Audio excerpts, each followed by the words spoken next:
అర్థమైందా? సరే కానీ లక్ష్మిని పొరగాన్ని ఇంటికి తోలుకరా.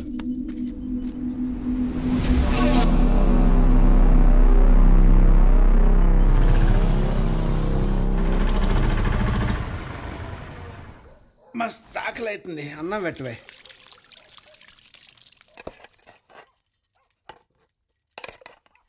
చాలు చాలు.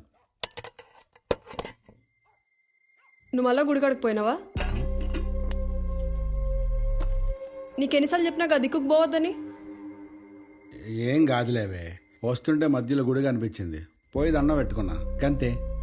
గంతే ఏంది బావా? గా గుడికి శాపం ఉందని నీకు తెలియదా? ఊర్లో ఎవ్వరు పోరు గా దిక్కుకి, నువ్వు ఒక్కనే పోతావు ఎగేసుకుంటా. ఏ చల్, గుడికి శాపమేందే? చెప్పేటోళ్ళు మస్తు చెప్తారు, ఇంకా అవన్నీ ఉట్టి మాటలే. ఒట్టి మాటలు లేవు, గట్టి మాటలు లేవు. నువ్వు మళ్ళీ గదిక్కుకు పోయినా అంటే నా మీద ఒట్టే. సర్లే, మళ్ళా పోన్ తీ, ఆకలి అవుతుంది, అన్నం పెట్టు.